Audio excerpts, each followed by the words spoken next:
And very important po sa marriage, acceptance. Mapapansin niyo siguro, hindi kayo siguro magdi-disagree, sa pagtagal ng panahon, yung akala niyong pinakasalan niyo, iba pala.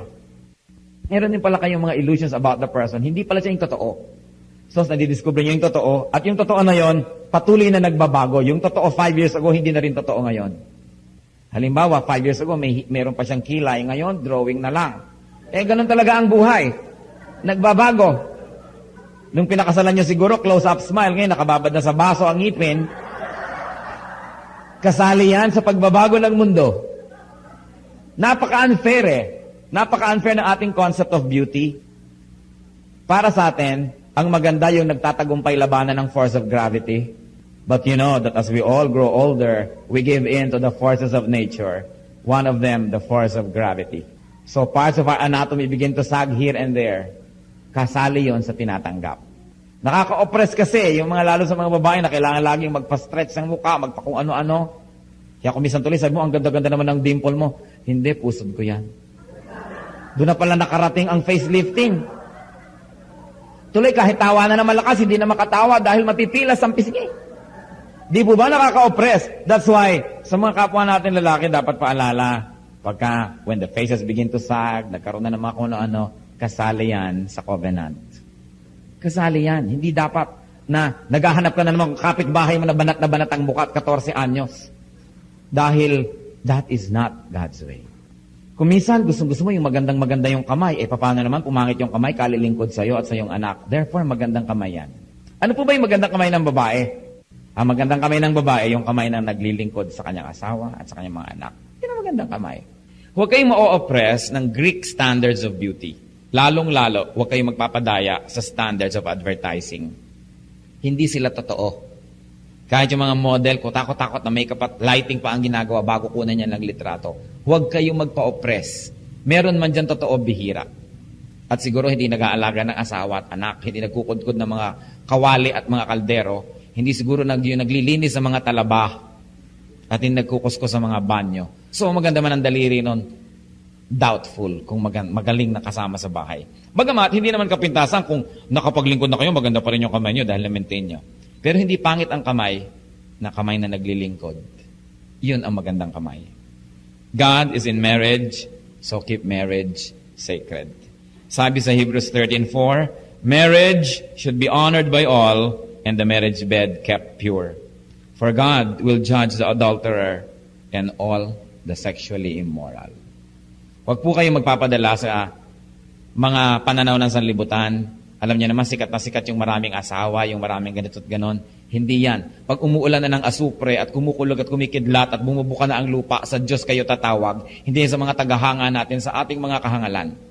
Kaya yung mga sinahangaan, wow, bilib naman ako dyan, ang dami-dami niyang asawa, yun ang unang tatamaan ng mga kidlat. At pag kayo nanganganib, hindi kayo pwedeng humingi ng tulong doon, sa Diyos kayo tutulong. Kaya bago dumating ang panganib, obey God and live according to God's law. Because we will all face God. As sure as we were born, we will die. And we will meet our Maker. Ang pinakamalaki pong ibinigay sa tao ng Diyos na dapat niyang alagaan ay hindi ang planeta, hindi ang continent, kundi ang kanyang asawa. Some of you are very good fathers, but the first step to becoming a good father is to become a good husband. To become a good husband to your children's mother. Ganon din po yung mga nanay.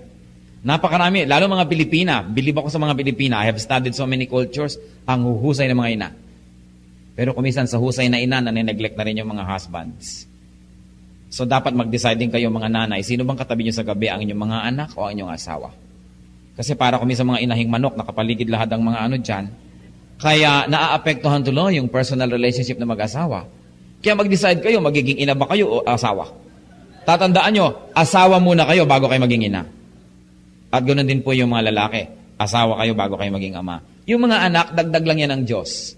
Kadalasan kasi pag nagkaanak, nawawala na kayo ng panahon para sa isa't isa. Puro anak na lang. Hanggang mamaya sasabihin ng isa, kami naman para magkapatid na lang. Delikado yan, magkapatid na lang. Baka may iba nang itinatangi. Kaya kapatid ka na lang ngayon. Kaya dapat hindi nawawala yung passion. Alam niyo ba sa Bible, nabasa niyo na ba yung Song of Songs ni Solomon?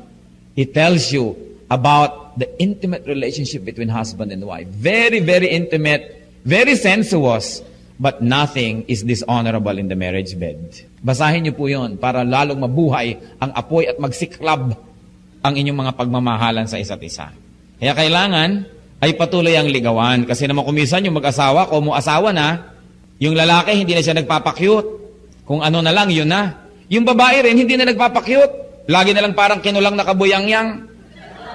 Hindi na tuloy panabikan dahil lagi na lamang nakahambalang. Kaya kailangan naman medyo praying hard to get kayo paminsan-minsan. Dahil yung courtship hindi dapat natatapos. You know, courtship must be lifelong. Hindi ko mo sumagot na, naging asawa nyo na, tapos na. Dahil mamaya, you don't bother anymore to look nice. Pag uwi mo sa babae, amoy paksew. Di ba? Yung lalaki naman, gano'n ang itsura. So nawawala na kayo pareho ng gana. Kailangan, obligasyon nyo to keep each other attractive. To keep yourself attractive for your husbands. Nagtataka naman ako maraming wives, very attractive sa lansangan. Pero sa bahay nila, kung kailan nandun yung asawa at katabi ko, ano-anong putik ang nasa mukha, walang kilay, walang ngipin, iba-iba ang nakalagay na baterya sa buhok, hindi mo malapitan dahil di mo alam kung sasabog, mukhang dinamita. Tapos paglabas sa kalsada, ang ganda-ganda. You've got to decide kung kanino kayo magpapaganda, kung sa asawa nyo o yung mga tao sa lansangan. It's very important. It's very crucial. Bakit? The physical aspect of marriage is part of the spiritual aspect.